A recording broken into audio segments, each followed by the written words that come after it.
Dragi prijatelji, evo svi se spremamo da dočekamo sledeću novu 2025. godinu sa nadom da će sledeća godina biti mnogo bolja nego ova u kojoj još uvek jesmo.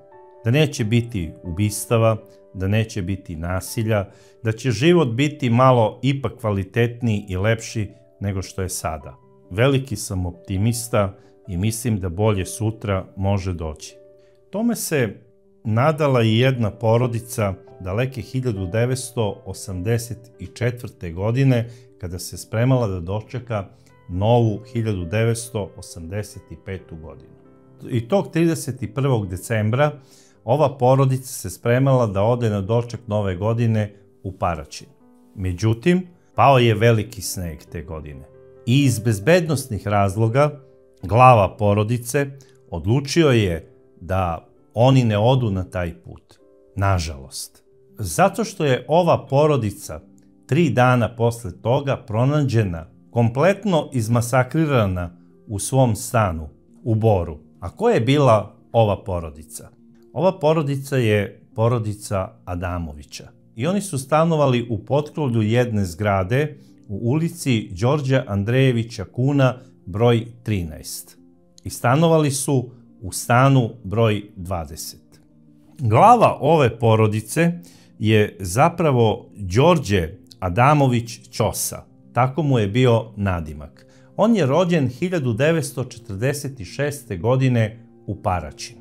Njegov otac Kosta Adamović Kole, on je i učesnik NOB-a, rođen je 1914. godine u Paraćinu. Posle rata bavio se mnogim društveno-političkim aktivnostima u Paraćinu, a inače bio je ekstra dobar majstor, zapravo bravar pneumatičar. I to je u to vreme bio onako jedan veoma traženi zanat, a bogami i danas je. I po odluci komiteta tadašnjeg, ovog čoveka su maltene poslali da radi u Boru, u rudarsko-topioničarskom basenu. Naravno, ovaj čovek je u međuvremenu u Paraćinu i zasnovao porodicu. On je bio porodičan čovek. I oženio se Svetlanom Adamović Cecom, koja je rođena 1924. godine u Paraćinu, i oni uskoro dobijaju sina Đorđa. Đorđe se rodio 1946. godine i oni su bili presrećni. Planirali su da naprave kuću u Paraćinu i kupili su tada, te daleke 1946. godine, i plac koji se nalazio u ulici Svetozara Markovića. Međutim, kada je Kole dobio premeštaj, odnosno posao za Bor, ova porodica se iseli u Bor.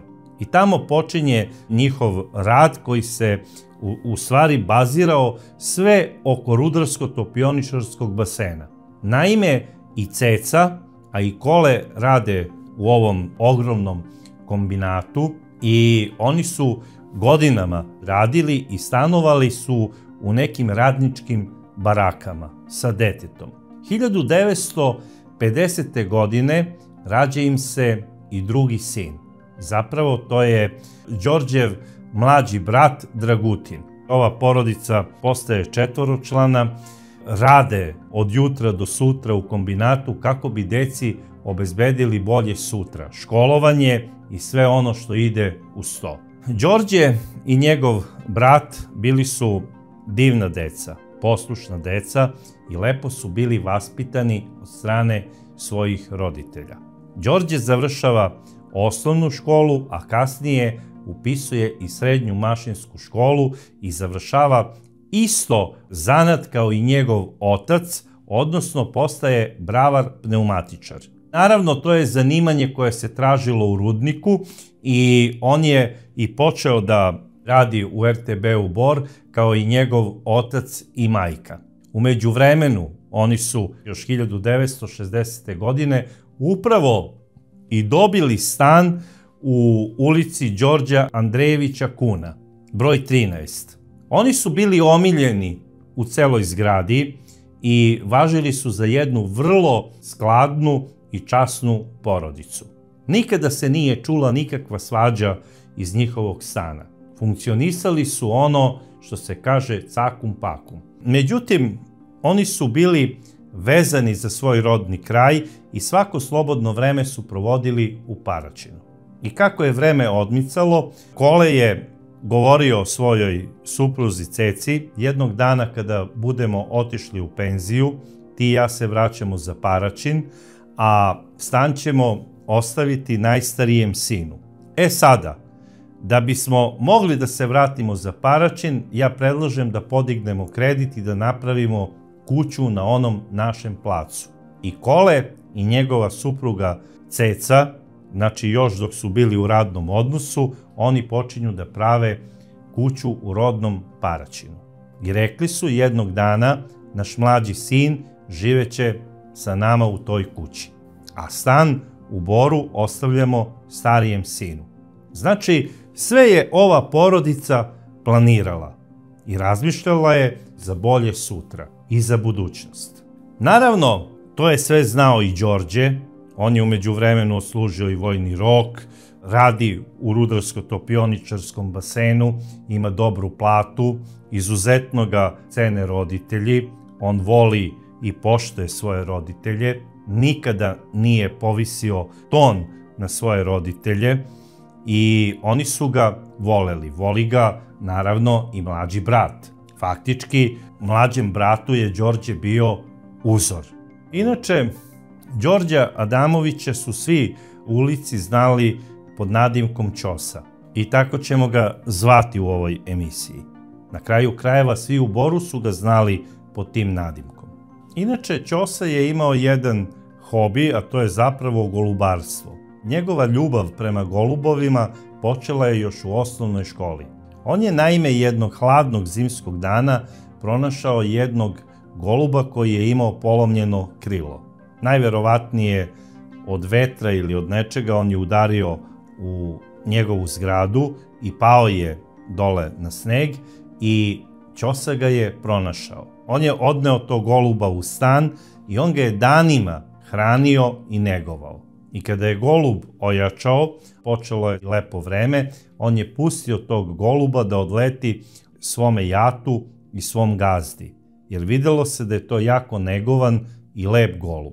Moram da napomenem da u tom periodu još uvek golubovi nisu bili prstenovani i nije se moglo znati tačno ko je vlasnik tog goluba. Međutim, Ćosa je počeo da razmišlja o tom golubu, da li je on otišao tamo svom jatu, odnosno svojoj kući, i počeo je da se interesuje za golubarstvo. A upravo otac od jednog njegovog školskog druga se bavio golubarstvom.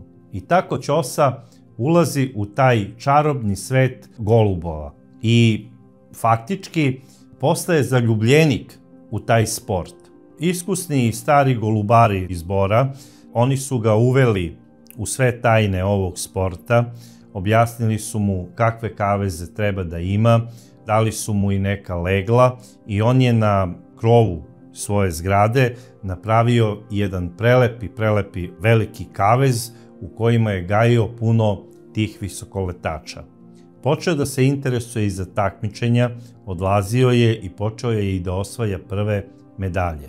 Naravno, postao je ugledni član Golubarskog saveza. I naravno, on je znao sve te ljude koji su se bavili golubarenjem u Boru. I ne samo u Boru, nego u celoj Srbiji, pa i šire. Zato što su oni između sebe razmenjivali određene vrste golubova, a i naravno delili svoja iskustva. I 50-ak tada golubara u Boru, koliko ih je bilo, oni su faktički bili kao jedna porodica. Imali su jedan svoj klub gde su se okupljali i oni su se tamo družili. Naravno, posećivali su jedni druge kako bi videli ko kakve golubove ima i delili su savete ovim kolegama ako nešto primete da nije ono u redu i predlagali su neku bolju ideju.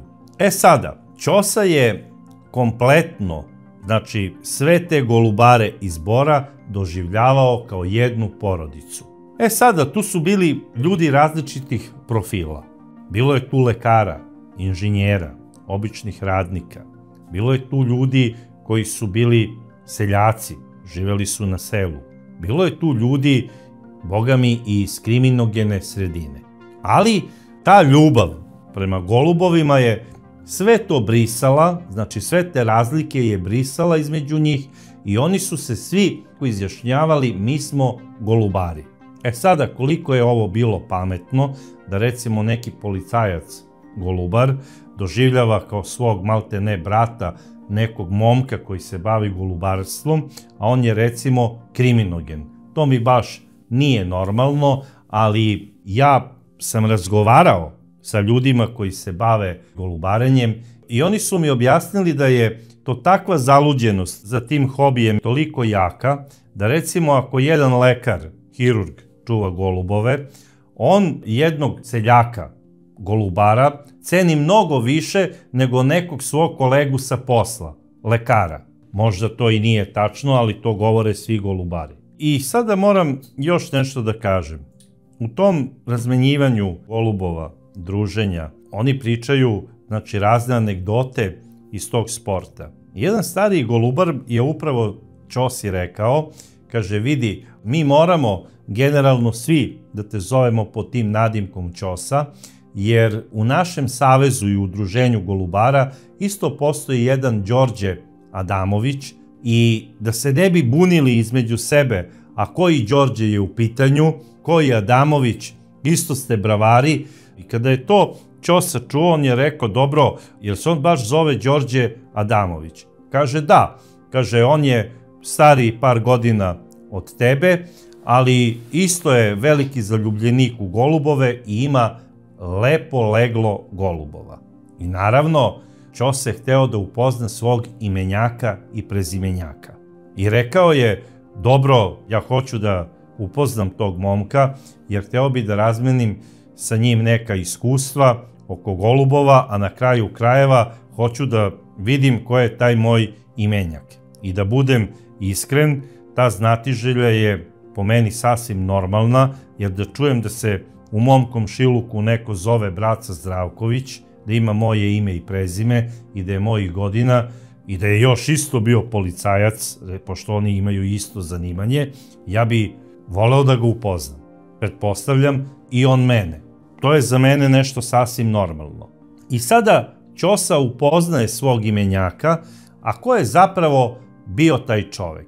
Taj drugi Đorđe Adamović je rođen 1942. godine u selu Strelac kod Babušnice. Njegovi roditelji posle rata dolaze da žive i rade u Boru. Njegov otac Nikodije dolazi posle rata i postaje radnik livnice u Boru. I tamo su ga svi cenili i poštovali.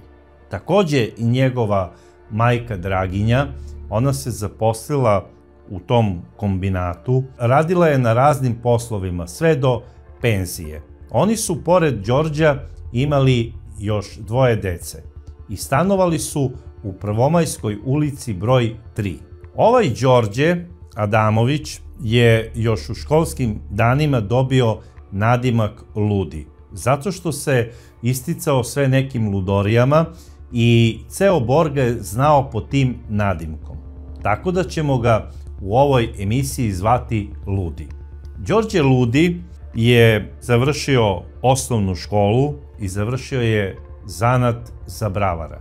Bio je, znači, bravar, međutim, dugo godina on nije zasnivao radni odnos, zato što je bio nezainteresovan za neki stalni posao. On je voleo golubove, voleo je da se tako ludira, voleo je da se ekstravagantno oblači, kako su govorili ljudi koji su ga znali. Đorđe je znao da u tim 60. i 70. godinama ode recimo do Pirota i na nekim akcijama da kupi jeftine te kolekcije najsavremenijih odela koja su se nosila tada u to vreme i u jednom periodu su u Boru pričali Đoka Ludi se nosi kao maršal Tito. I zaista, svi oni koji su ga znali, oni ga pamte da je nosio uvek neki svileni šal, neko dobro odelo, da je nosio uvek neke rukavice, imao je uvek dobre cipele i nosio je ili neki dobar kačket ili šešir. Zapravo, tajna njegovog ekstravagantnog izgleda leže u tome što je on tada pratio najviše ilustranu politiku i tamo je viđao, recimo, te reklame koje je reklamirao čuveni Đorđe Cortina, znači tada najpoznatiji naš maneken, i onda je on sve ono što je Cortina nosio na tim modnim revijama, Đorđe je kupovao i nosio je to po Boru. E sada, svi su se pitali odakle mu novac ako on nije radio. I stvarno nije radio.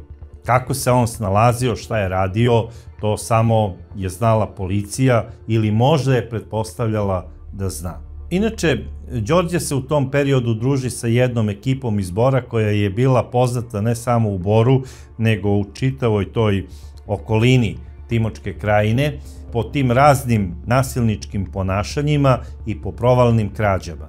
Zato što u tom periodu se već ističu neka gastarbajterska sela u okolini Bora i posebno Negotina. I to je za ove ekipe malte ne bio raj za te provalne krađe i vale, kako su oni to zvali. Međutim, Đorđe Ludi odlazi za Sloveniju, tamo je bavio se isto tim švercom garderobe iz Italije, pa je onda to kasnije putem svojih zemljačkih linija iz okoline Negotina i Bora slao za Bor. To se sve distribuiralo na jedan ustaljen način i uglavnom je to išlo ono putem vozova i autobusa koji su tada na tim relacijama održavali te linije na relaciji Negotin-Ljubljana. I Đorđe u jednom periodu živi i boravi u Sloveniji. To je početak 70. godina, već je on tada momak od 30 godina i on upoznaje jednu prelepu ženu iz Slovenije, počinje s njom da se zabavlja. Zabavljali su se nekoliko godina i ona je 1974. godine ostala trudna. Baš u tom periodu Đoka je izdržavao jednu od svojih zatvorskih kazni. Ona je preko neke svoje rođake pronašla posao u Beču, odlazi za Beč i tamo je radila nekoliko meseci i dok je jednog baksuznog dana prelazila ulicu, jedna pijana Austrijanka ju je udarila kolima. Ženu Đoke Ludog. Oni nisu bili venčani, ali živeli su u vanbračnoj zajednici. I sada 20 i nešto dana lekari grada Beča borili su se za život ove nesrećne žene. Ona je bila u komi. I pošto je Đoka Ludi u tom periodu bio u zatvoru, oni mu šalju telegram sa pitanjem da li mogu da uz njegov pristanak izvrše carski rez i da pokušaju da spasu bebu. A za ženu ne garantuju, jer kažu to će sigurno još više oslabiti njen imunitet i pokušat ćemo na sve moguće načine da ona ostane u životu, ali su šanse za bebu 95% da će preživeti. I naravno, Đoka Ludi je sigurno uradio možda jedinu ispravnu stvar na ovom svetu što je uradio u životu. Dao je svoju saglasnost i ta intervencija je izvršena i on je postao otac, ali nažalost to dete je ostalo bez majke, jer je nekoliko dana samo posle toga nesrećna žena umrla.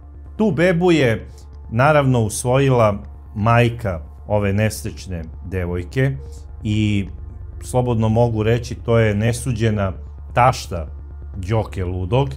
I bez obzira što je Đoka Ludi bio takva kriminogena ličnost, on je kad god bi imao nešto para, on bi slao svojoj nesuđenoj tašti novac kako bi pomogao u izdržavanju ovog deteta, a kada bi mu se ukazala prilika, on bi išao i lično da ga obiđe. Znači, ovaj čovek, bez obzira što su govorili da je on čovek bez osjećanja, ipak osjećao neku odgovornost i voleo je ovo dete. Imao je neku ljubav prema svom sinu.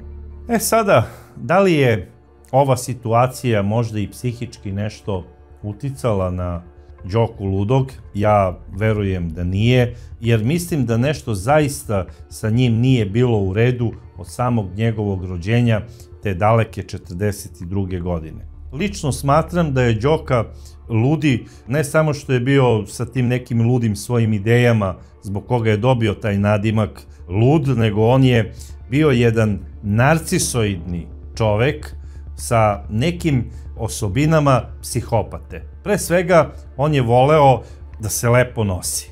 Voleo je da se ističe po toj garderobi, da najlepše izgleda u svom društvu. Ajde, sada ćemo reći, pa to je nešto što je sasvim normalno.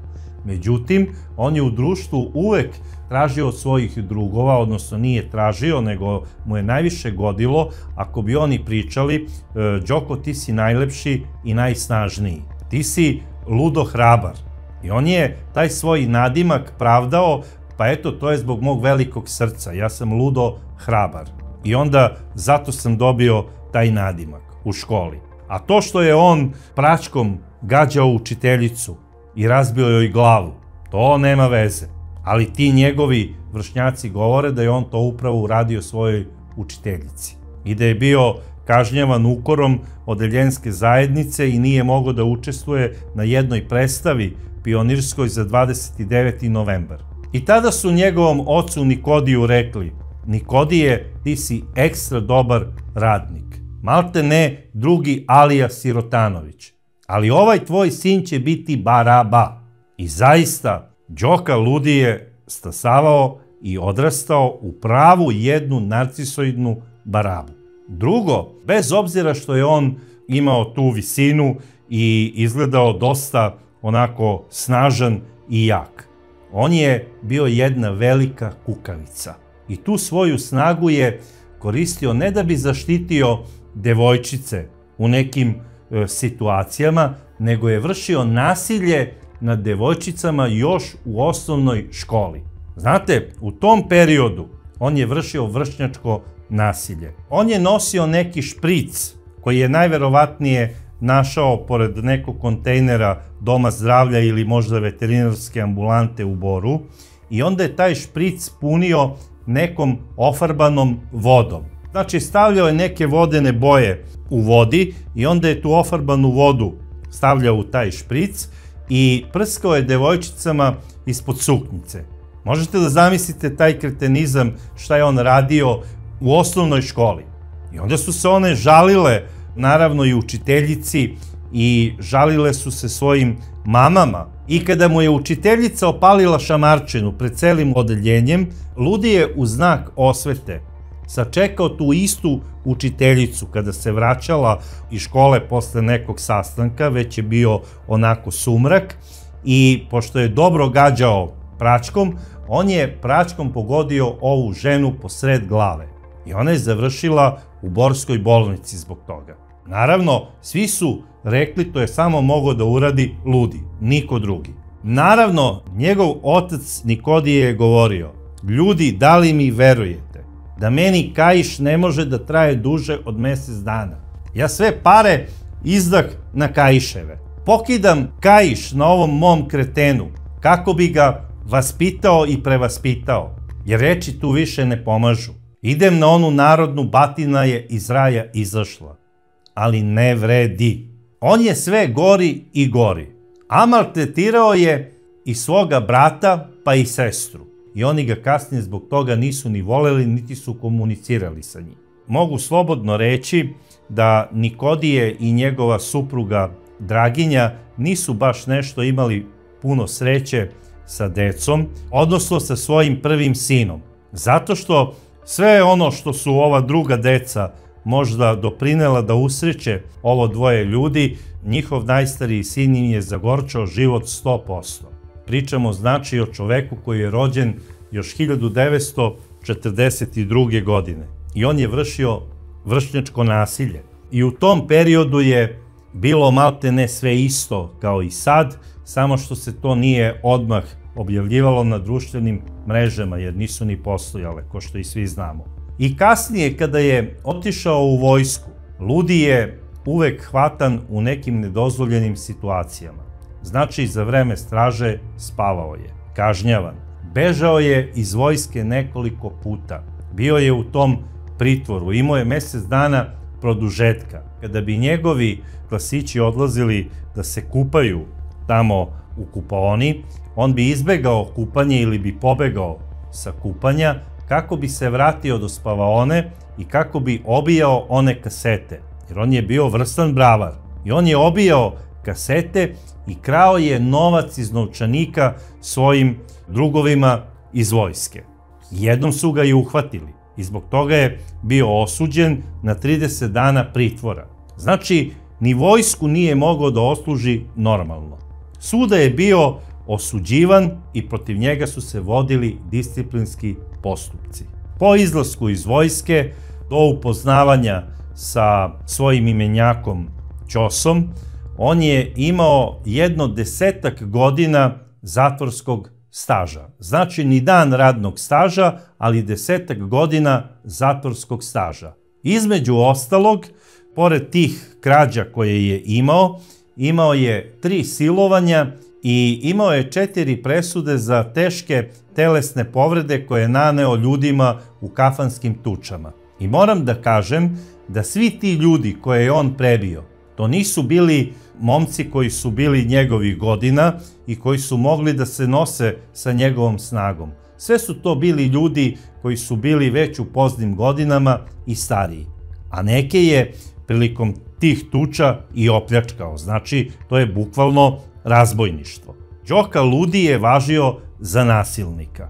I on se i družio najviše sa nasilnicima. I s obzirom da su neki od njih i sada živi, ne bih hteo da im spominjem imena. Ne zato što se plašim, nego jednostavno smatram da nema potrebe. Ali oni u Boru su ih svi znali, jer to su bila neka braća koja su se bavila krađama, nasiljem. Jedan od njih je i ubijen kasnije u zatvoru, u nekoj zatvorskoj tuči, i oni su bili najbolji drugovi Đoke Ludog. I sada ja se opet vraćam na lekara koji više poštuje, recimo, nekog poljoprivrednika koji čuva golubove nego svog kolegu. Tako i Đorđe Adamović Ćosa sada više poštuje Đoku Ludog, odnosno svog imenjaka, ne zbog imena i prezimena, nego zbog toga što imaju istu ljubav prema golubovima. I on ne samo da ga poštuje, on ga dovodi i kući, kod svojih roditelja.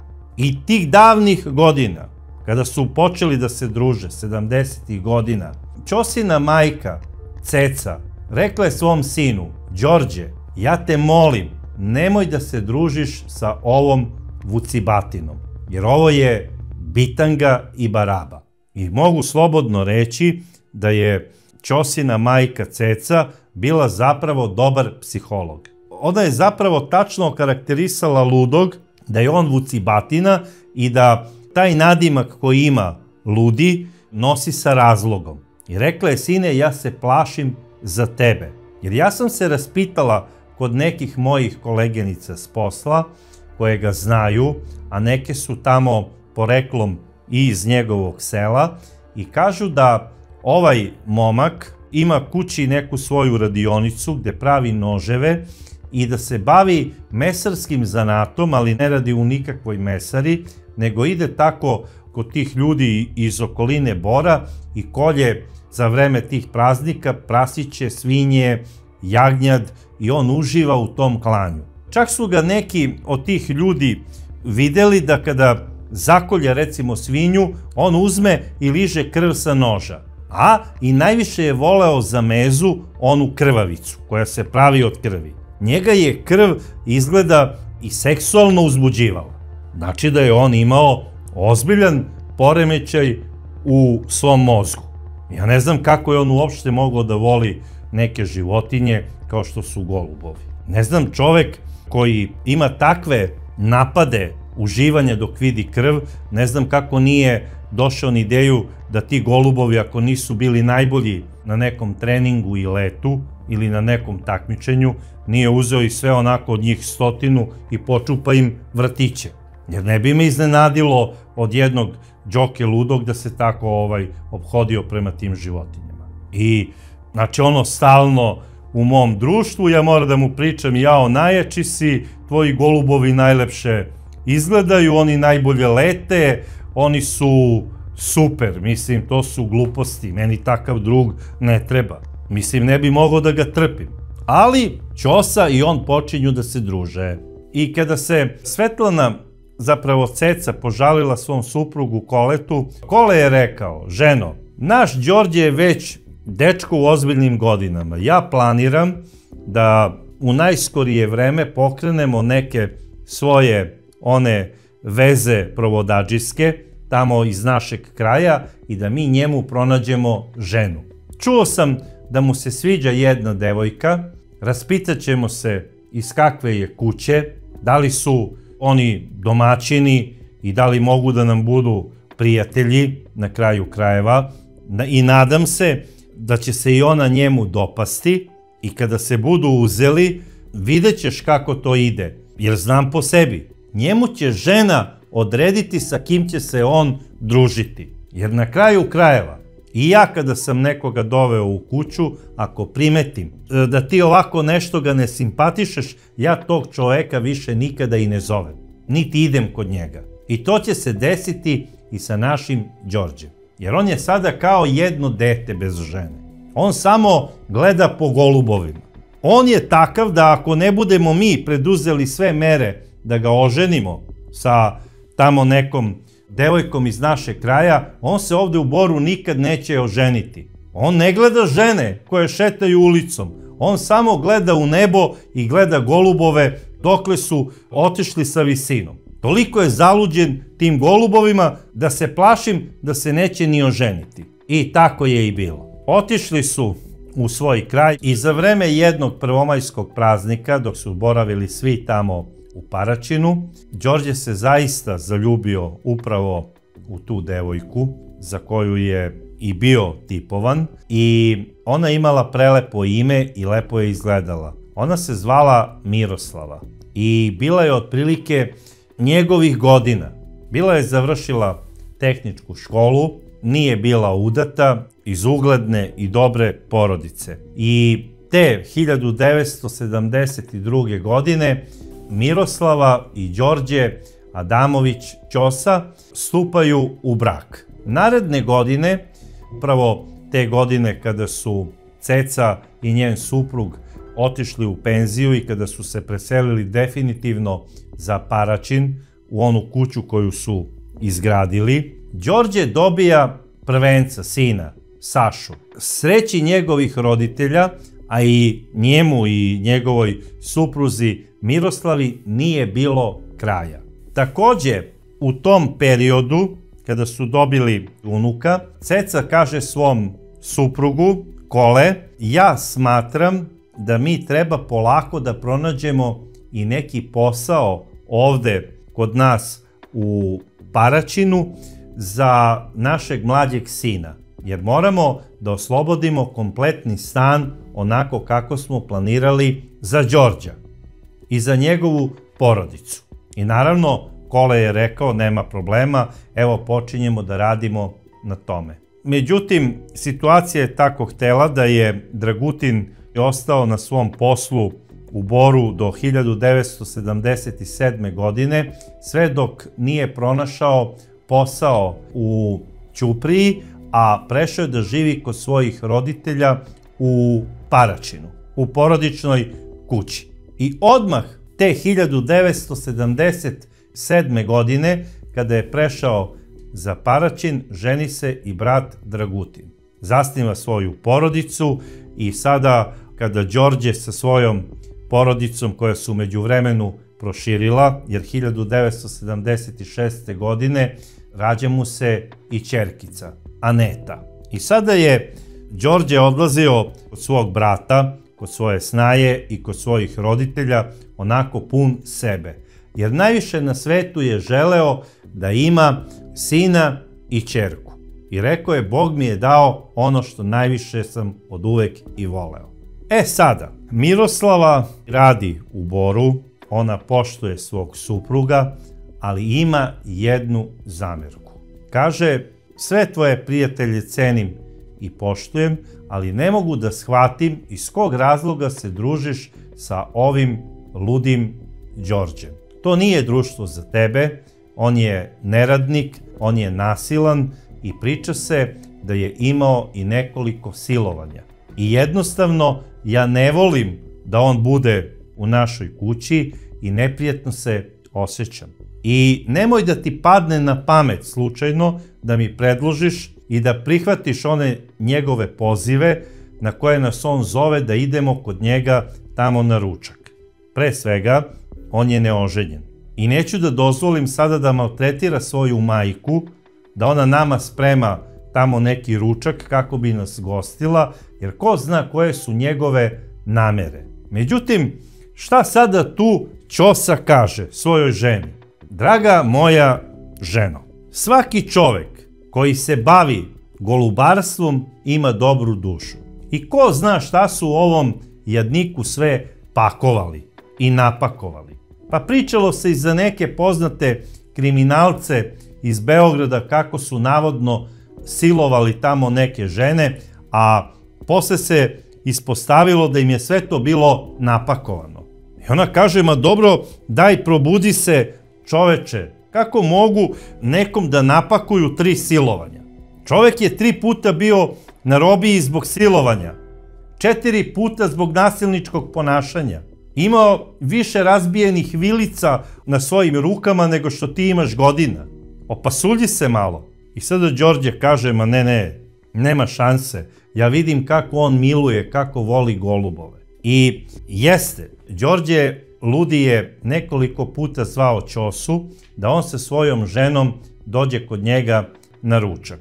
Kaže, ja sam kod tebe bezbroj puta ručavao, tvoja žena me je ugostila, ja hoću da to uzvratim i da budeš moj gost. Ali Ćosa je znao da njegova Miroslava ni pod tačkom razno neće da dođe kod ludog na ručak i on je rekao, ma dobro, pusti to, imenjače ima vremena za to. Ajde sada da vidimo kako golubovi napreduju i kakva je situacija. I pokazivanju nekih golubara, Ćosa se požalio svom bratu. Rekao je, dragi moj Dragutine, moram nešto da ti kažem.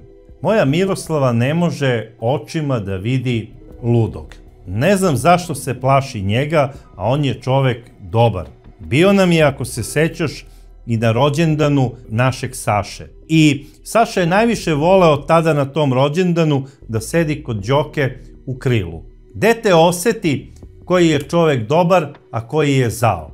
I nema šanse da je taj čovek ološ kakvim ga smatra moja Miroslava. I brat mu je rekao, sama ova njegova pojava, onako ekstravagantno obučen, dugi zatvorski staž, tamo proveo je preko 10 godina u zatvoru, oblači se po zadnjoj modi, težak je na paru, ne izlazi sa devojkama.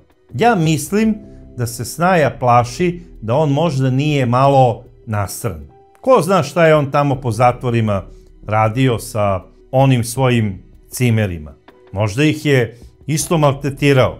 Na kraju krajeva on je 3 robije bio zbog silovanja. Možda je on silovao i svoje cimere tamo u zatvoru. I sada se možda Snaja plaši za tebe da te ovaj ne siluje. Zamisli da te prebije i da te siluje. Pa kaže, ne znam šta da radim da se ne družim više sa njim. Sada brat njemu kaže, ma moja supruga je bila sada, pohađala je neku večernju školu. Tamo ima žena koliko hoćeš. I njena najbolja drugarica sa kojom sedi u klupi je tu iz okolnog sela, pored Paraćina, prelepa je, ima 25 godina i mislim da bi se i Đoka dopao njoj, a i ona Đoki. Ajde pozovi ti njega da on dođe ovde za Paraćin kako bi ih ja upoznao. I na kraju krajeva, ni manje ni više, Ćosa je to preneo ludom. I sada ovaj se zagrejao ko bik. Ajdemo za Paraćin, pa ajdemo za Paraćin. I otišli su oni za Paraćin i kada ih je videla zajedno Ćosina majka Ceca, ženi se smrklo. Rekla je, ne mogu da verujem da je ovu vucibatinu doveo i ovde. I kaže, sine Đorđe, šta će ti ova vucibatina? Tu nije bio prisutan Ludi kada je razgovarao Ćosa sa majkom. Kaže, doveo sam ga ovde kako bi ga preko provodadžijskih veza, Dragutinovih, oženio za jednu prelepu devojku. I ta devojka se zove Slađana. I naravno, Dragutinova supruga pozvala je svoju drugaricu Slađu, koja je došla, i Ludi se u nju zaljubio kao tetreb. Ono, ljubav na prvi pogled, znači kada je video Slađu onako mladu, lepu, mislim stvarno je bila prelepa devojka, on je totalno odlepio. Pala mu je vilica i rekao je bukvalno, Ćoso, ovo moraš da mi nabaciš da oženim, mislim, ja sam sada smrtno zaljubljen u nju. I sada žene vole lepo obučene muškarce i muškarce koji prate modu. Jer samim tim, pošto on prati modu, neće imati ništa protiv da i ona sutra prati modu i da bude tako ekstravagantno obučena. Žene tako razmišljaju. I on se njoj dopao na prvi pogled. Međutim, kada ga je ona predstavila roditeljima, njeni roditelji su to bili ono protiv toga, posebno otac. Rekao je, znaš šta, ćerko, ja jesam seljak čovek, ali sam imao puno iskustva sa raznoraznim ljudima. Posebno dok sam radio tamo na železnici. I sretao sam razne ljude. I ovaj meni liči na jednu običnu barabu. I ja garantujem da on ima ko zna koliko godina i robije. Zbog ko zna čega. Čim se on nije oženio sve do sad, zašto bi ti njemu išla sada na noge i ja sam apsolutno protiv toga da ti s njim stupiš u brak. Ja imam za tebe drugi plan i planiram da te udam tu iz susednog sela za jednog sina seoskog gazde, domaćina čoveka. Imaćete puno imanja, krava, a nadam se, Bogu hvala, i dece. I ti ćeš živeti ko u raju. Nisi ti na kraju krajeva ni da se modiraš, niti da živiš u nekom gradu. Ti si seoska devojka i treba da živiš na selu. Međutim, Slađa to nikako nije htela da prihvati, jer već i u tom periodu, radnja se sada dešava 1980. Te 1980. godine ulaze u modu neke serije, gleda se neki sasvim drugačiji život nego što je na selu i devojke sa sela sada žele da budu savremene, moderne i da što dalje pobegnu iz istog. Znači, bolje je biti bilo šta u gradu nego najbolja domaćica u selu. To su bukvalno te serije propagirale.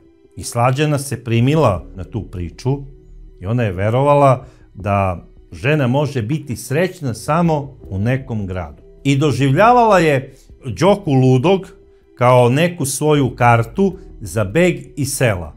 Bukvalno ono kao karta za Hollywood.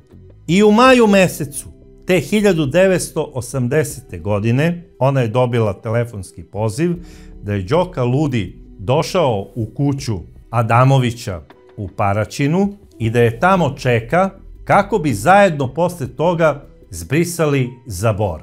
I zaista, Đoka Ludi je bio u kući u ulici Svetozara Markovića. Tu su bili prisutni i Dragutin i njegova supruga, tu je bila i Ceca i Kole, svi su bili tu u kući, ispoštovali su Đoku Ludog maksimalno, on je tu ručao, sačekao je Slađu i kada je Slađa došla, on je sa njihovog telefona pozvao taksi koji je imao svoj broj na železničkoj stanici u Paraćinu i zaista došao je taksi i oni su taksijem otišli za Bor. Slađa je faktički pobegla za Ludog i od tada je počela da živi u njegovom stanu u Prvomajskoj ulici broj 3 u Boru. Otac i majka od Ludog mislili su da se nešto epohalno desilo kod njihovog sina, da se eto on najzad zaljubio, da će oformiti porodicu, na kraju krajeva još uvek je mlad,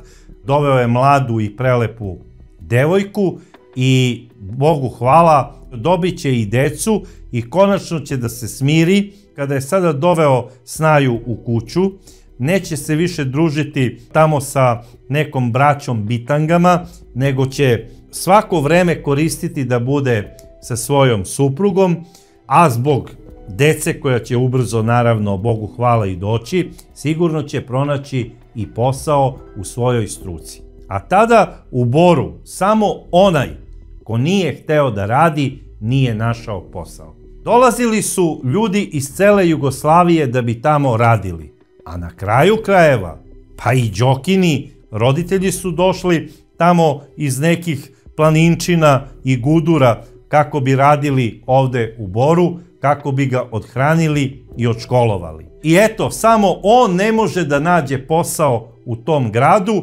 a tu je doveden kao malo dete. I zna svakog i svi ga znaju. I na kraju krajeva, njegov otac je, bez obzira što je dugo već u penziji, i dalje bio jako poštovan u kombinatu gde je radio. Njegovog oca Nikodija cenili su ljudi od portira pa do direktora u RTB-u Bor, jer on je zaista bio maltene drugi Alija Sirotanović. Međutim, ova sreća nije dugo trajala. Samo 2 meseca posle toga u Boru je ubijena jedna devojka. Maltene 50 metara od zgrade gde je živela. Ta devojka se zvala Jasna Đurić i to se desilo jula meseca 1980. godine. I ona je bila prva komšinica Đoke Ludog. Devojka je bila prelepa, nosila se po zadnjoj modi. Ona je pronađena pored stadiona, bila je silovana i izmasakrirana nožem. I upravo kada se desilo to ubistvo, roditelji jedne maloletne devojčice, koja je imala svega 13 godina, prijavili su da je njihovu ćerku pokušala NN osoba da siluje. Tako što kada se ova devojčica vraćala iz škole, iz druge smene, i kada je svratila u jednu samoposlugu prilikom izlaska, nju je za kosu uhvatila NN osoba, vrlo snažne telesne konstrukcije, i odvukla ju je u jedno grmlje, tako što ju je držao za kosu, a jednom rukom joj je držao usta. Međutim, kada je pokušao da je siluje, oslobodio ju je usta i ona je počela da vrišti. I tu sada grupa filozofa koji, znači, ispijaju pivo ispred te samoposluge, oni su čuli vrisku deteta i onako njih 7-8 s onim flašama je potrčalo u tom smeru. I kada ih je sada silovatelj video, on je pobegao. Međutim, šta se desilo? Ostala je jedna marama koja je bila tu na grmlju. Tu maramu nije imala ta devojčica. I sada neko od policajaca je rekao, ovakve šalove i ove marame oko vrata i u toku leta nosi samo Đoka Ludi, ovde u Boru, niko drugi. A osim toga, on je i sklon silovanjima. I naravno, policija je odmah ovaj pokušaj silovanja ove devojčice pripisala Đoki Ludom. I ja lično mislim da je on zapravo bio taj koji je pokušao da siluje ovu devojčicu. Jer ona marama koja je tu pronađena, mislim, sve ukazuje na to da je taj čovek to nosio kao svoj neki imidž i, mislim, modnu dekoraciju. I ukazivalo je to na Đoku Ludog. E sada, pošto je i Jasna Đurić bila silovana i zadavljena, a živela je, znači, u zgradi Đoke Ludog, bila mu je prva komšinica i ubijena je do same zgrade gde je živela, svi su odmah pomislili da je to krivično delo uradio isto Đoka Ludi. I odmah su ga uhapsili. Prilikom tog hapšenja, kada su policajci došli na adresu stanovanja Đoke Ludog u Prvomajskoj broj 3, Đoka Ludi je pružio otpor i jednog policajca je udario pesnicom. Vrlo snažno. To su odmah isto stavili kao novo krivično delo, mislim, napad na policajca pri vršenju službene dužnosti, što je i normalno, jel te? I Đoka Ludi se našao u istražnom zatvoru. Međutim, svi iz Golubarskog saveza u Boru, a i porodica Đoke Ludog je verovala da on ne bi izvršio silovanje i ubistvo svoje komšinice. To su bar svi govorili. To je govorio i Ćosa. On je pričao svojoj supruzi Miroslavi, Miroslava to nema šanse da je uradio Đoka. Eto, govorili su njegovi rođaci, pre svega roditelji, čak i njegov otac Nikodi je rekao, ovaj moj Đorđe je zaista lud, ali ni u ludilu ne bi ubio ovu devojku. Pa ona je jedno divno stvorenje. Ona se svima javljala, dobar dan, dobro veče. Svi su je poštovali i cenili. I na kraju krajeva, da je ovaj moj magarac imao neke ambicije prema toj curi, on bi to i pokazao. Ne bi išao tamo za Paraćin da traži devojku po nekim selima i da krade od tuda devojku, on bi odmah u startu startovao ovu devojku. Svi su to verovali, ali policija i tužilaštvo nije verovalo.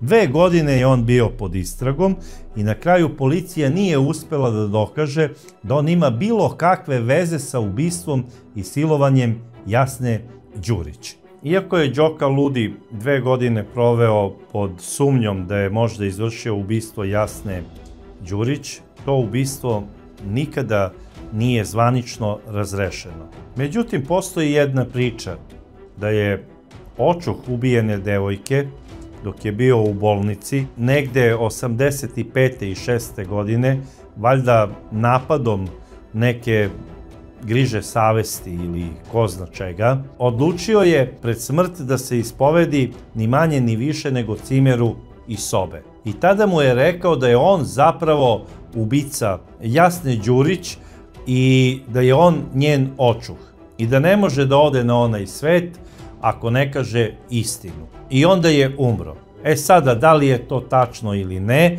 ali takva priča kruži Borom. Znači, to je samo jedna onako priča koja kao misterija šeta gradom Bakra, ali zvanično ubistvo Jasne Đurić se i dalje vodi kao nerešeni slučaj i ostaće do daljnjeg misterija. Ali zbog pokušaja napada na onu devojčicu od 13 godina, za koju je tužilaštvo bilo ubeđeno da je izvršeno od strane Đoke Ludog i zbog udarca pesnicom policajca u lice, Đoka Ludi je osuđen na 2 godine. E, šta se dešava sada za te 2 godine? Njega redovno obilazi samo majka Draginja. Otac je digao ruke od njega, rekao je ja ne želim više da ga ikada vidim u životu, niti da ga obilazim po zatvorima. On je nepopravljivi slučaj. Takođe, i brat i sestra ga nisu obilazili, oni su izbegavali da se vide sa svojim bratom, zato što su ga se stideli. Ali ono što je najviše smetalo Ludom, to nije znači nedolazak oca, brata ili sestre. On je stalno pitao majku gde je Slađana. I Slađana mu je u početku pisala pisma. I verovala je da to njen Đoka nije uradio. Na kraju krajeva on ju je sigurno i ubedio u to. Međutim, to ubeđenje nije dugo trajalo. Zato što je Slađana jednog dana u gradu, dok je išla u neku kupovinu, srela je jednog svog zemljaka koji je radio kao policajac u Boru. I on joj je bukvalno rekao, Slađo, beži roditeljima nazad za Paraćin. Zato što ti ne znaš. Tvoj Đoka, koga svi ovde znamo kao Ludog, ima već nekoliko robija za silovanje. Ima nekoliko robija za nasilničko ponašanje i tuče. I ko zna koliko je krađa izvršio, pa i razbojništva. I ja sam ubeđen da je i ovu jadnu devojku on upravo silovao i zadavio. I kada to sada kaže jedan policajac, a na kraju krajeva to je posle izjavila i majka od samog Đoke Ludog, da je nju ubedio neki policajac da ona ostavi Đoku i da se vrati svojim roditeljima. I Slađana je to i uradila. Ona je negde u oktobru mesecu te 1980. godine otišla nazad za Paraćin, kod roditelja. I ubrzo posle toga njeni roditelji nisu ni pokušavali da je zadrže na selu, oni su je zaposlili u fabrici stakla. I ona je tamo nastavila da živi i radi. Kasnije se udala i zasnovala svoju porodicu. I toliko sada o njoj. Međutim, Ludi to nije mogao da shvati. On je bio opsednut Slađanom, on ju je obožavao i voleo najviše na svetu. Maštao je samo o tom trenutku kada će on izaći iz zatvora i kada će ponovo otići za Paraćin kako bi uzeo svoju Slađu i vratio je nazad za Bor. I u avgustu mesecu 82. godine Đoka Ludi izlazi iz niškog zatvora. Dolazi nazad u Bor.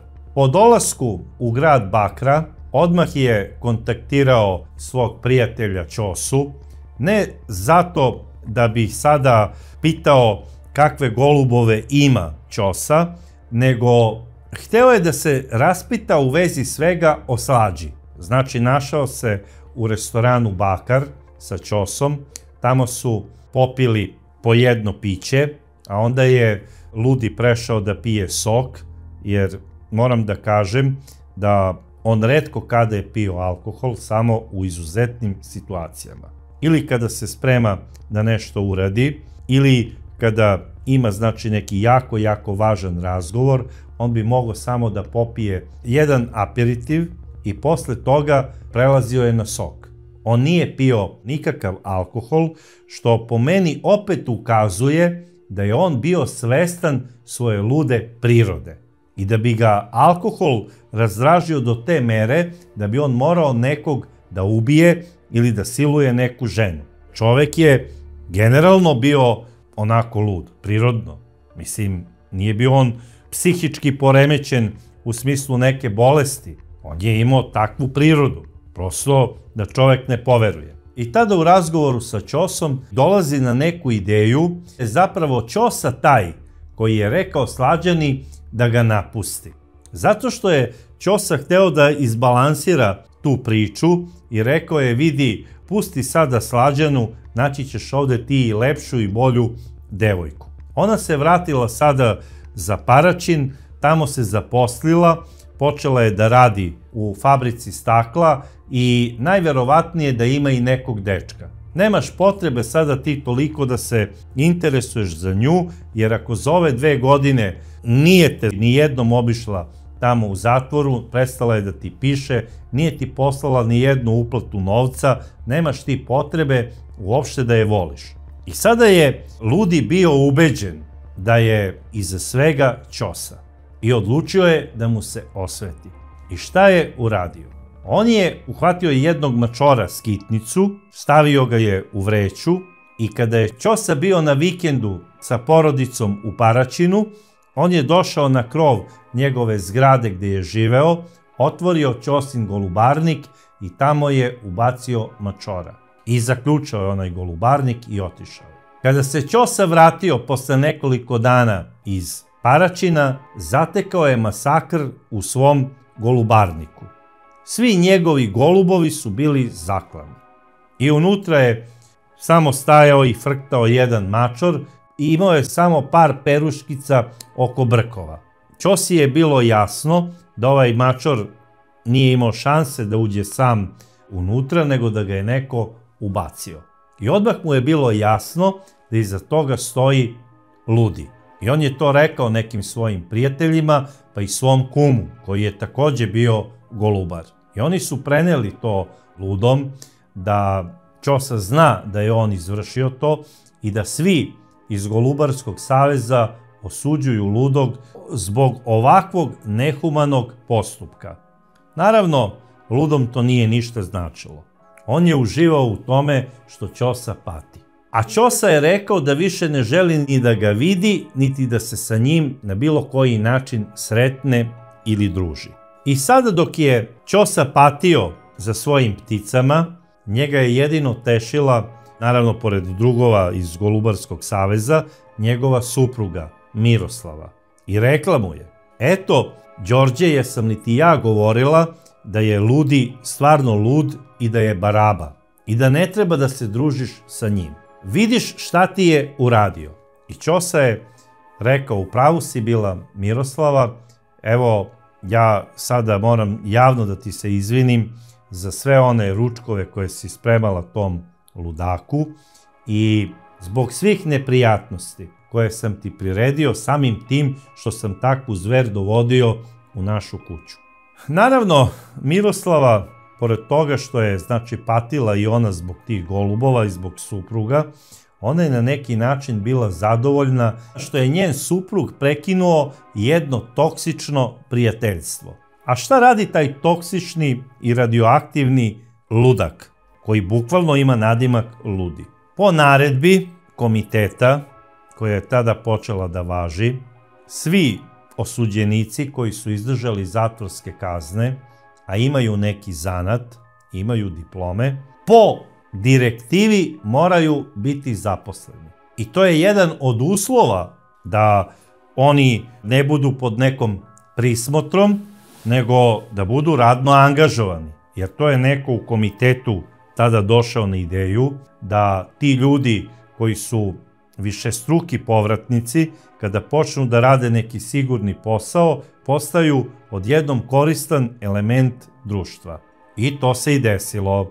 Đoka Ludi počinje da radi i da bude u stalnom radnom odnosu kao bravar u rudarsko-topioničarskom basenu Bor.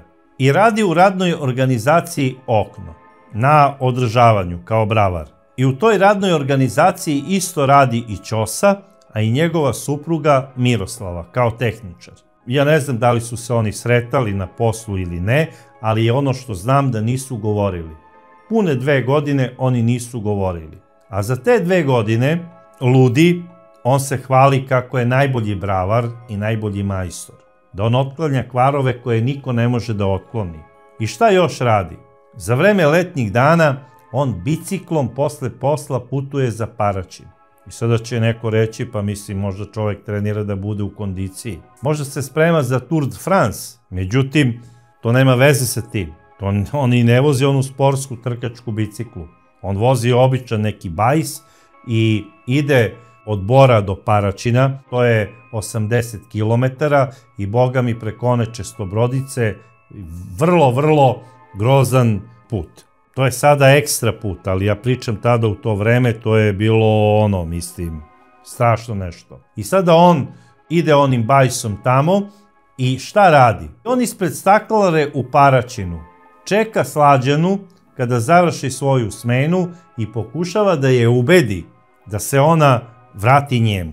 I tu je bilo sada je čak i nekoliko puta i intervencije od strane policije, jer portir je zvao policiju i prijavljivali su ludog da dolazi da uznemirava ovu jadnu devojku.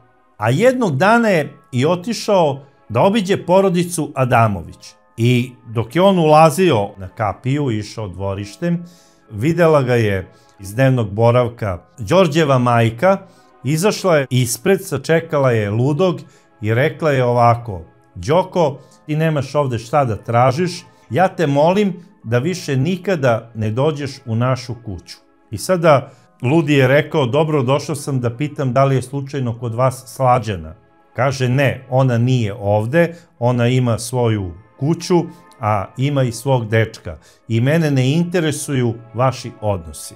Ovde nemaš ti šta da tražiš. I tada je ludi uputio pretnju. Rekao je tada gospođi Ceci, kaže: vidi, ja sam u KPZ-u naučio jedan strašno dobar zanat, i onda je iz džepa izvadio skakavac i prepao je ženu onim nožem. I rekao: ja znam da upotrebim ovo, a znam da upotrebim i nešto drugo. I onda je izvadio bokser. Žena nije znala da kaže bokser, nego je rekla neko olovo je izvadio i stavio na šaku leve ruke. E sada, za one koji ne znaju, a to nisam ni rekao, Đoka Ludi je bio levoruk. I on i kada je klao svinje i one prasiće i sve što je radio, radio je levom rukom. Ako bi nekoga udario, to bi bio udarac levom rukom. Zato je i ovaj bokser stavio na prste leve ruke, jer ovaj čovek je levoruk. I to je jako bitno za celu ovu priču. A vidjet ćemo zapravo i zašto. I posle toga Ludi više nije dolazio da uznemirava porodicu Adamović u Paraćinu, ali mnogi golubari su upozoravali Ćosu da vodi računa da li je u neposrednoj blizini Ludog, jer Ludi preti kako će mu se osvetiti. I ja sada ne mogu da razumem sinove, kada i majka koja je u godinama prijavi dolazak neke vucibatine i prijavljuje pretnju od istog, kako će nekome presuditi. Ta pretnja se naravno nije odnosila na gospođu Svetlanu, ali se pretnja odnosila na jednog od njenih sinova, zapravo na Đorđa. Ja ne mogu sada da shvatim da ni jedan i drugi sin nisu to prijavili policiji i da su preduzeli neku radnju ili meru protiv istog. Jer neshvatljivo mi je da oni nisu znali za ovo. Znači, majka je to sigurno prenela i suprugu, a i sinovima. E sada, šta se dalje dešavalo u samom Boru, u tim susretima, kada su se sretali Ludi i Ćosa, pošto su i jedan i drugi Đorđe, to su samo znala njih dvojica. Jer i Ćosa svojoj supruzi Miroslavi nije prijavljivalo bilo kakav kontakt da ima sa Ludim. A Ludi je nekada znao da kada sedne sa svojim prijateljima golubarima, da kaže: vidi, Ćosa je odgovoran zato što me je ostavila supruga. On nikako nije mogao da preboli Slađu. I stalno je onako priča, kada bi se nešto dotakla tema o Ćosi, o njegovim golubovima i to, on bi završavao sa Slađom, nagoveštavajući da je i dalje kivan i besan na Ćosu, jer ga je krivio što ga je napustila nevenčana supruga. E sada, prošlo je 2 godine. 2 godine nisu govorili Ćosa i Ludi. Nikakav kontakt nisu imali. U međuvremenu Ćosa je napravio novo leglo golubova.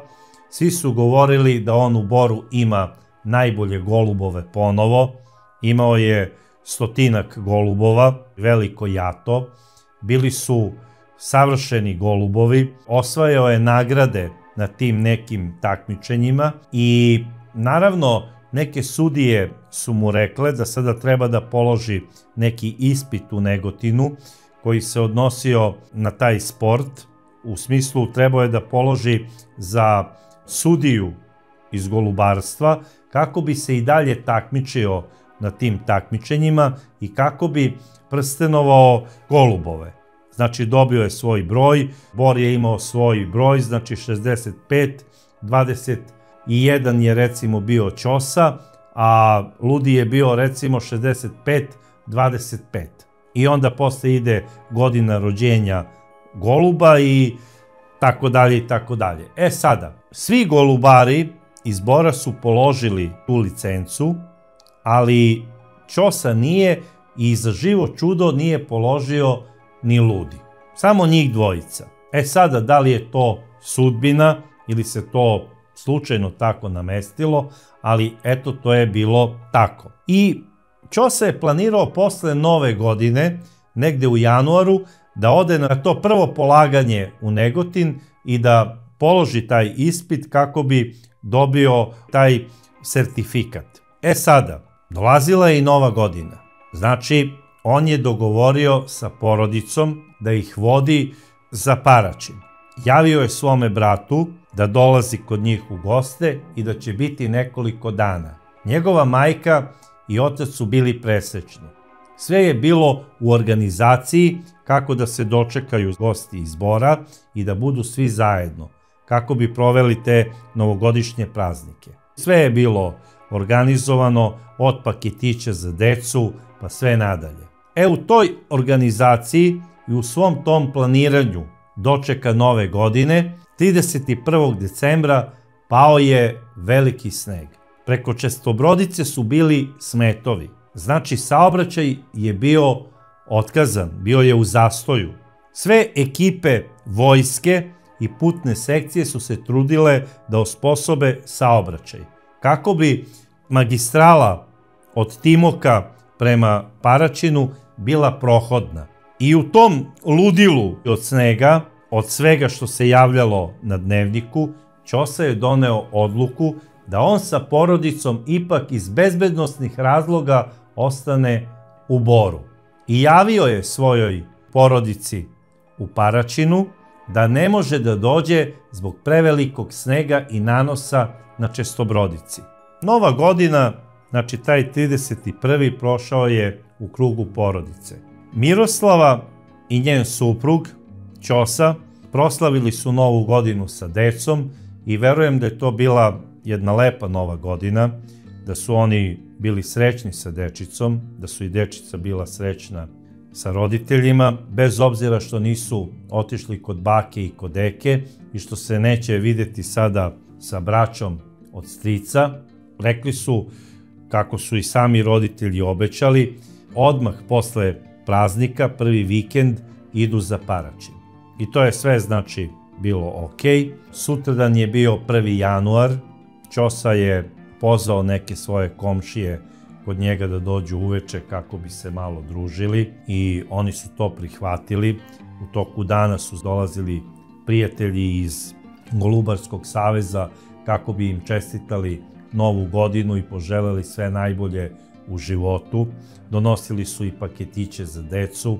Bilo je to zaista jedno lepo druženje tu iz komšiluka i od drugova iz Golubarskog saveza. Međutim, nije mi jasno i nikako ne mogu da shvatim zašto je 1. januara u poslepodnevnim časovima Ćosa došao na ideju da okrene broj telefona Đoke Ludog i da ga pozove da dođe kod njega kako bi se pomirili tog 1. januara. I ovaj je to i prihvatio. I na opšte zaprepašćenje nekih ljudi koji su znali kompletnu situaciju, Đoka Ludi je 1. januara došao negde oko 20 časova. Zadržao se tamo nekih pola sata. Tu je dočekan od strane Ćose kao kralj. Oni su se pozdravili, izljubili. Ćosa je njemu za Novu godinu pripremio i poklon. Dao mu je najlepši par golubova, visokoletača, mužjaka i ženku. Mnogi su bili preneraženi ovim Ćosinim ponašanjem prema Ludom, a najviše od svih je bila preneražena Ćosina žena Miroslava. Nije mogla da veruje šta radi njen muž, koji ponovo počinje neko toksično druženje sa Ludim. Sve se to svodilo na golubove. Oni se mire zbog tih golubova i zbog predstojećeg polaganja, radi dobijanja te licence. I sada Ćosa priča Ludom kako će on da nabavi skripte od nekih drugara tu iz kraja koji se bave golubarstvom, koji su već polagali i predlaže mu da oni zajedno idu za Negotin kako bi položili te ispite. I Ludi to je i prihvatio. I još je rekao, sutra ću da svratim da uzmem te skripte od tebe. Znači, da dođe i 2. januara kod njega. I ovaj je rekao obavezno. Naravno, oni su se tu pozdravili, ovaj je uzeo one golubove i otišao je. Mislim, neshvatljiva mi je ta priča. Ti si mi pobio 100 golubova, 2 godine zbog toga ne pričam sa tobom i sada te zovem na slavlje oko Nove godine, mirim se sa tobom ko da sam ja tebi nešto učinio, a ne ti meni. I još ti poklanjam najlepši par golubova. Ne mogu stvarno da shvatim Ćosino ponašanje. To za mene nije baš normalno. I upravo je bila njegova žena Miroslava što se brinula uopšte za kompletnu situaciju oko tog druženja.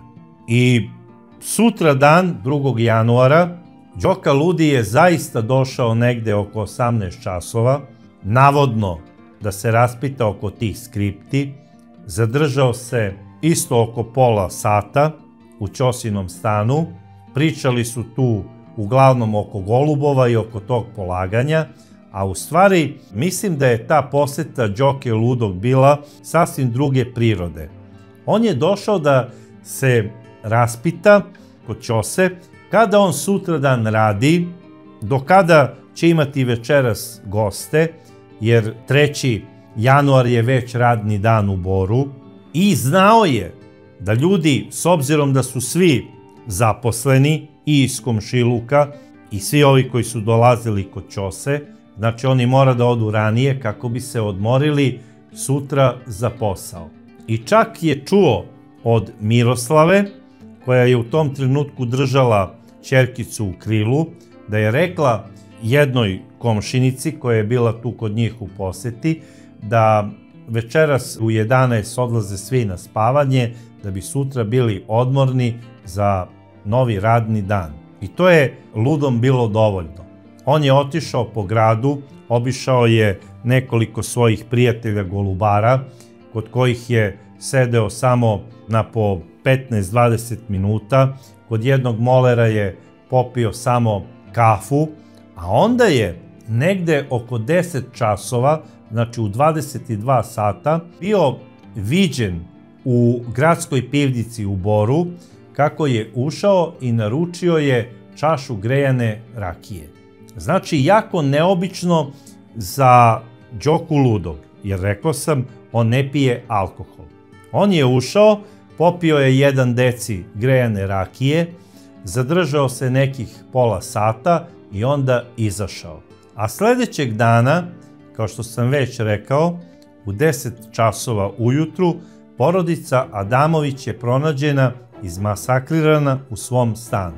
Njih je u tom stanu pronašao jedan čovek koji čita one vodomere i koji je poznavao Ćosu, i s obzirom da je znao da je trebao da radi u drugu smenu, on je izašao kako bi mu čestitao Novu godinu.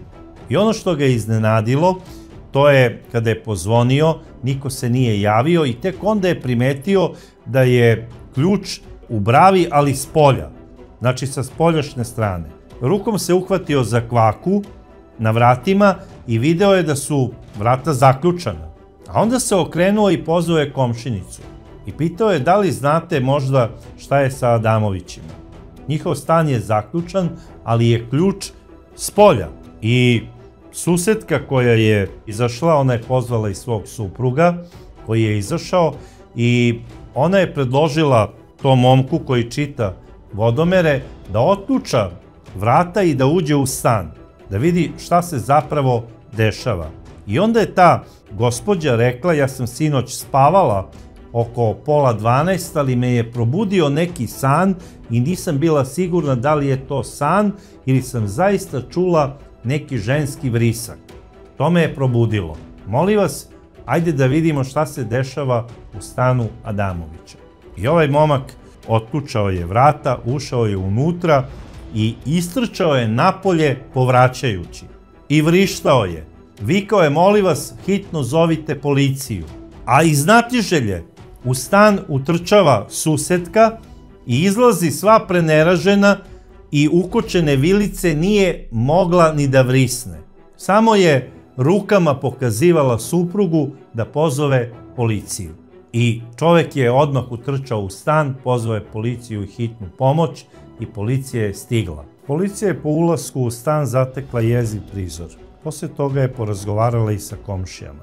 Komšinica koja je živela ispod Adamovića rekla je da ona odlično zna Adamoviće, da su to divni ljudi i da ona nikada nije imala bilo kakvih problema u smislu neke buke ili galame koja dolazi iz stana Adamovića. Takođe je rekla da su im i deca jako vaspitana i kulturna u svakom pogledu i da nikada nisu pravili buku ili neko igranje po stanu koje bi uznemiravalo komšije. Međutim, rekla je da je te večeri u 23 sata, kada je gledala neki film i kada je film bio pri kraju, a njen suprug je dremao u fotelji, čula je iznenada neku buku iz stana Adamovića i da je ta buka potrajala skoro pola sata. Međutim, kako se iznenada pojavila, tako je iznenada i prestala. I ona kaže, nisam ni bila sigurna u tom trenutku šta sam zapravo čula. U jednom momentu sam pomislila da su Adamovići dobili iznenada goste i da su razmeštali nameštaj po stanu kako bi spavali. Onda kaže, nisam ni više ni sigurna šta sam zapravo čula. Znala sam samo da je buka prestala i da sam odustala od ideje da idem kako bi ih opomenula da budu tiši, zato što je sutra radni dan. Ta gospođa koja je bila ispod Adamovića trebala je da ustane za posao u 5 ujutru. Druga komšinica koja je živela u stanu pored Adamovića kaže da je ona posle 11 čula neki vrisak, da je ona tada u tom trenutku bila sama, jer je njen muž otišao sa jednim prijateljem kako bi popio neko piće u kafani koja je radila tu preko puta. Takođe je rekla da je ona te večeri bila kod Adamovića, da su oni tamo sedeli, da su se družili i da je kompletno raspoloženje u jednom trenutku jedna detinjarija malte ne poremetila. Zato što je devojčica Aneta iznenada počela nešto da piše na papiru, a kada ju je otac Ćosa pitao, dobro Aneta, šta to sada pišeš? Ona je rekla, pišem oproštajno pismo. I onda on rekao, sine, da li ti znaš uopšte šta to znači oproštajno pismo? Ona je rekla, znam, ja sam mala devojčica, jako sam lepa, volim svoga brata i on voli mene najviše na svetu. Takođe volim i mamu i tatu. A onda je posle 10 minuta mali Saša iznenada i na zaprepašćenje svih udario rukom o sto i rekao je smrt Ćosi. I to je onako sve one raspoložilo i kako komšinica kaže, to je i uticalo na nas da smo otišli ranije, posle te večere. I sada sve to na neki način ukazuje kao da su i deca predosećala neko zlo. Međutim, roditelji očigledno nisu ništa predosetili, jer ja ne znam iz kog razloga, ali tada se u Boru nisu zaključavali stanovi. To mi je prosto neshvatljivo.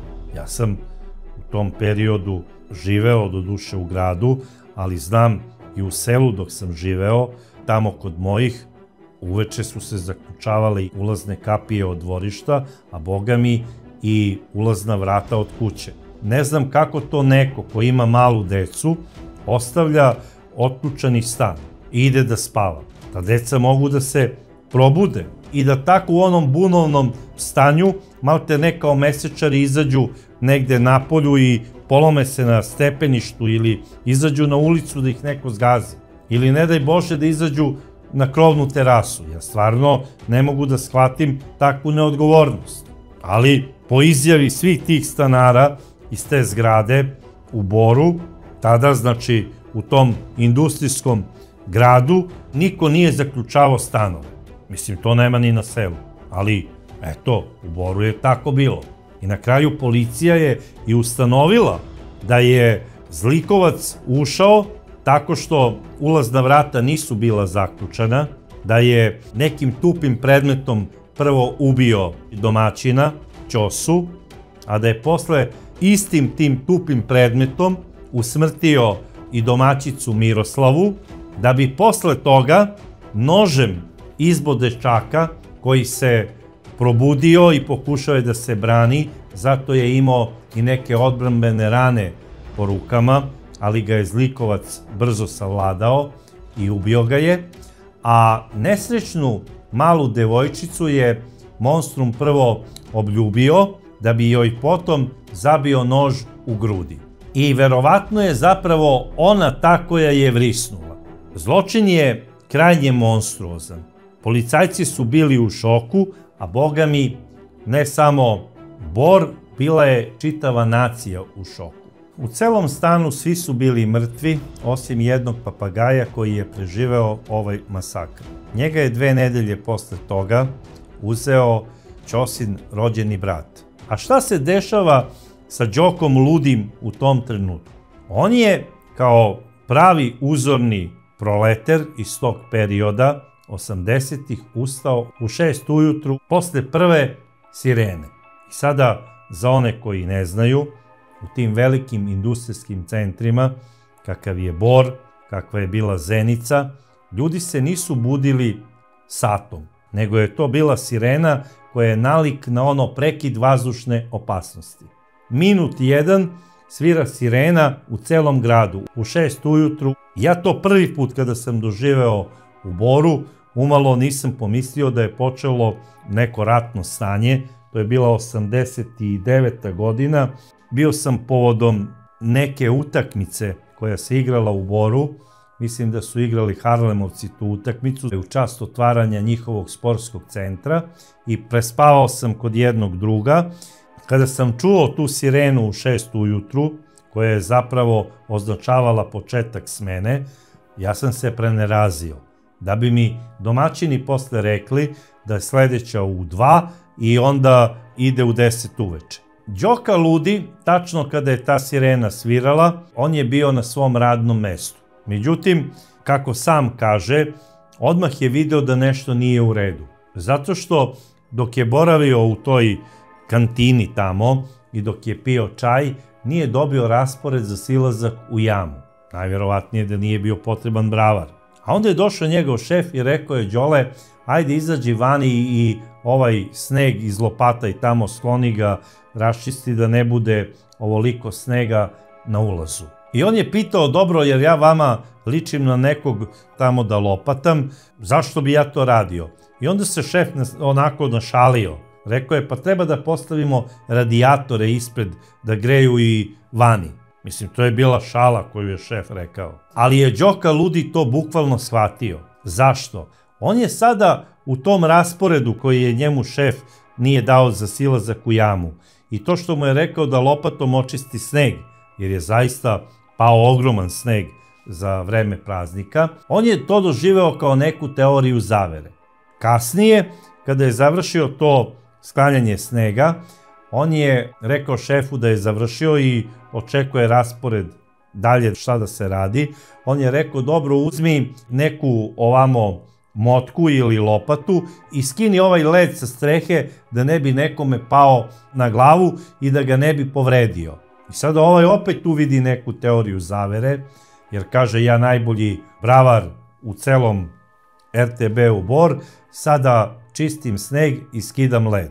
I tako u tim teorijama zavere koje su se dešavale oko Đoke Ludog, zapravo on je u svemu video neku teoriju zavere, kao da šefovi njemu nešto nameštaju, kao da je tu stalno nešto oko njih, te nema ovo za njega, te nema ono za njega. Mislim, to je njegova paranoja već bila. Jer mislim, u tom periodu, kada on čisti sneg, porodica Adamovića nije još ni pronađena. Znači, policija ne zna da se tamo desio zločin. Tek u 10 časova policija je otkrila ovaj monstruozni zločin. Posle toga trebalo je policiji svega nekoliko sati da skocka kompletnu priču i da dođe do zaključka ko je jedini mogao da izvrši ovakav zločin. I policija je već u 13 časova bila u RTB-u Bor i tamo je uhapsila Đorđa Adamovića zvanog Ludi, zbog sumnje da je izvršio masakr nad porodicom Adamović. I njemu je određeno policijsko zadržavanje do 48 sati. Tamo je u policiji odbijao da prizna da ima bilo kakve veze sa ubistvom ove porodice, a kasnije mu je određen i pritvor do 30 dana. I kada je policija počela da slaže mozaik, zapravo ko je mogao da ubije porodicu Adamović, svi koji su bili tada u kontaktu sa porodicom Adamović rekli su: to je sigurno uradio onaj Đoka Ludi. Videli smo ga tu da se mota po zgradi, bio je posle 2 godine 1. januara prvi put, a bio je i sutra dan. Takođe smo ga videli da pije i piće u pola 11 tamo u gradskoj pivnici, da se zadržao od 10 do pola 11 uveče, gde je popio tu grejanu rakiju i posle toga je otišao. I rekli su kako je bio obučen. Rekli su da je bio u tom svom sivom kaputu, rekli su da je imao i te svoje kožne rukavice koje je stalno nosio i policija je odmah obavila i pretres stana Đoke Ludog i tamo u tom setu noževa gdje je držao on te ručno izrađene noževe za klanje svinja, pronašli su nož koji je on pravio sa plavim koricama, na kome je bilo tragova krvi.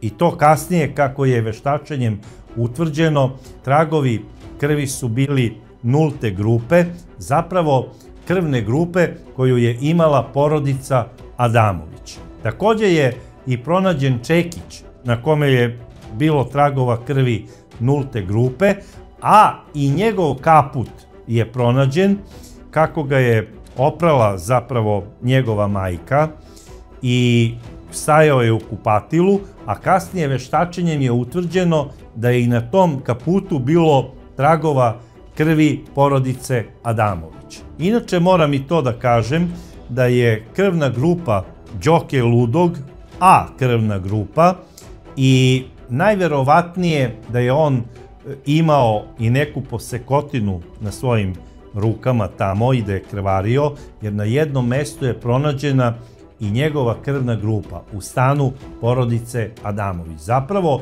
pronađena je maramica sa tragovima njegove krvne grupe.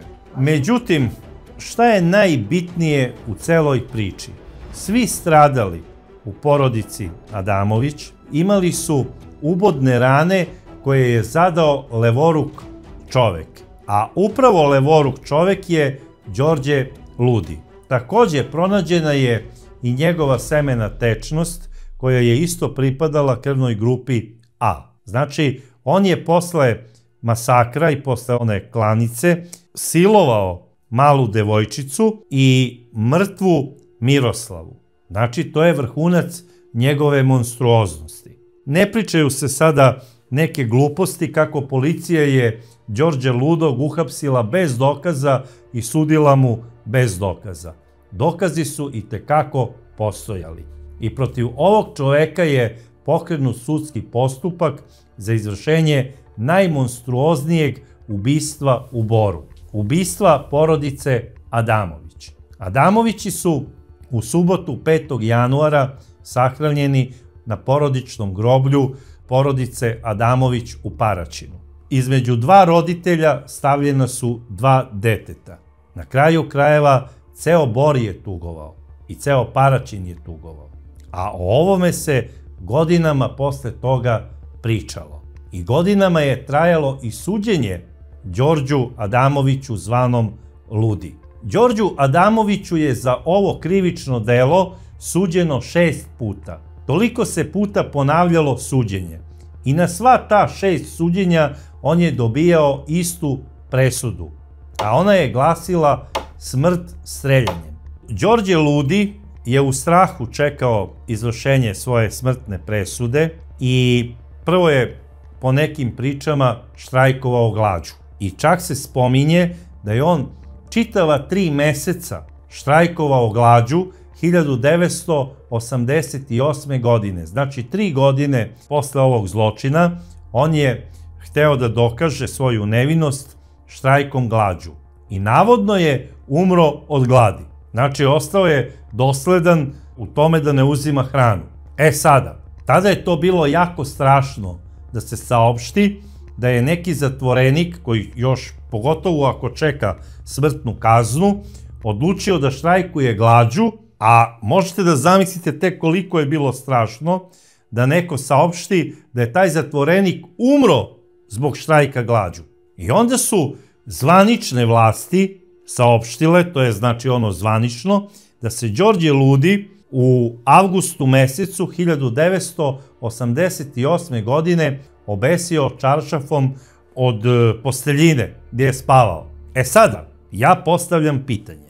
Zar to nije malo bizarno? Zašto neko ko čeka sigurnu smrt streljanjem, koja je 10 puta lakša od smrti vešanjem, odlučuje da oduzme sebi život vešanjem?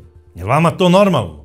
Meni nije. I ja verujem da je on odabrao štrajk glađu zato što se plašio izvršenju smrtne kazne, a na kraju krajeva i novinari koji su ga intervjuisali, oni su izjavili da je ovaj čovek 3 meseca štrajkovao glađu i da je umro od gladi.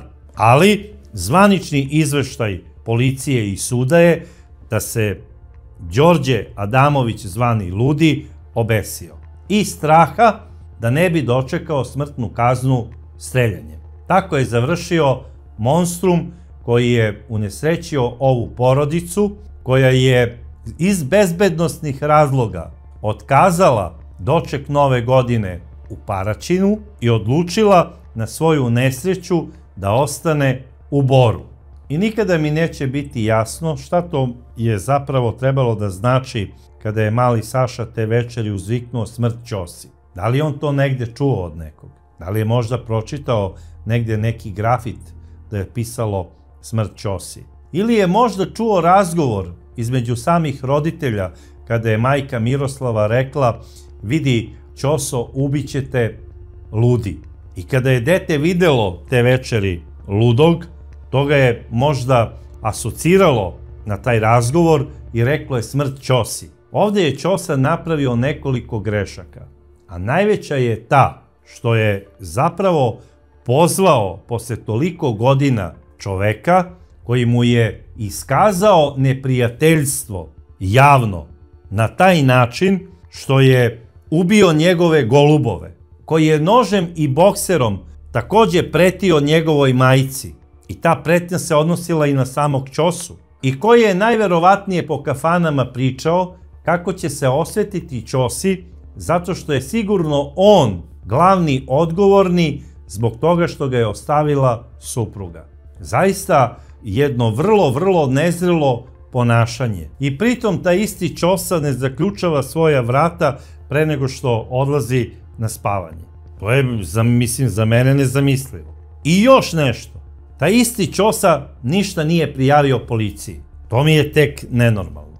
Ne znam iz kog razloga nije ništa preduzeo da zaštiti sebe i svoju porodicu. A najveća glupost, dušmanina zovem na doček Nove godine. U stan gde živim sa porodicom.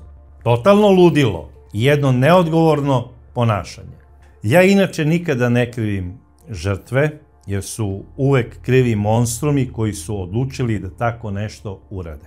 I u ovom slučaju je monstrum najviše odgovoran. Ali moram da kažem da je Ćosa morao da zna da u ovom događaju njemu preti opasnost od ovog čoveka. Jer on je njega znao skoro 20 godina. Znači nije on njega znao od juče. I znao je da je ovaj čovek višestruki povratnik u svim krivičnim delima. I mogao je da mu nanese bilo kakvo zlo, a što je najgore, zlo njegovoj supruzi ili deci.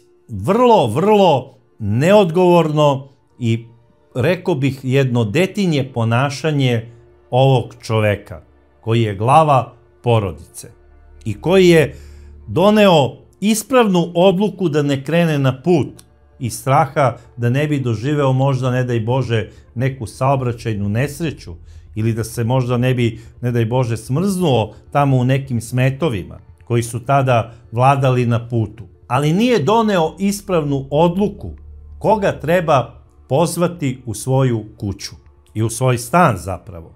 I zato vodite računa, dragi prijatelji, koga zovete u svoj stan i kome otvarate vrata svoga doma. Nemojte neprijatelje nikada da primate u svoju kuću, jer neprijatelj samo čeka trenutak kako da vam se približi i da vam nanese neko zlo.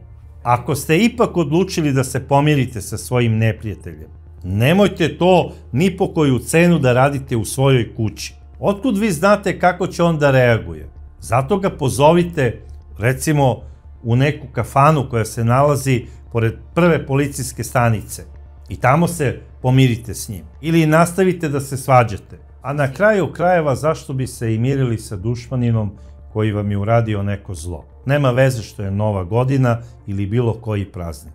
I pored toga što je pokazao to zlo, znači vi znate da je on vaš neprijatelj. On ne krije to.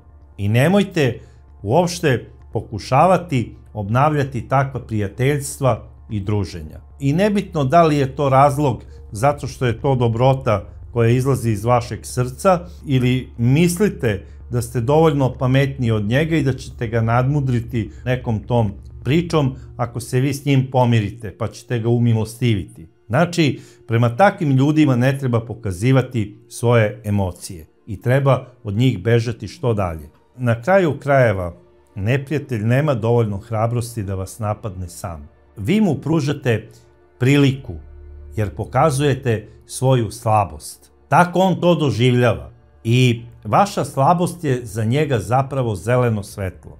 I nemojte svojim emocijama davati nikakve povode takvim ljudima, jer morate imati na umu da je nekada bitnije da stavite do znanja tom čoveku da on mora da se plaši vas, jer glava porodice na kraju krajeva mora biti i jedan opasan čovek koji štiti svoju porodicu. Kao lav kada brani svoj čopor. Neka ova priča bude pouka svima. Neko ko vam je naneo zlo ovog tipa, naneće vam još veće zlo, ako mu to dopustite. I zato želim vam svima da budete oprezni i želim sve najbolje vašim porodicama. Takođe, želim svima srećnu novu 2025. godinu u kojoj, nadam se, neće biti ovakvih i sličnih slučajeva. Želim vam puno ljubavi i sreće. Srećna vam nova godina. Voli vas vaš Braca.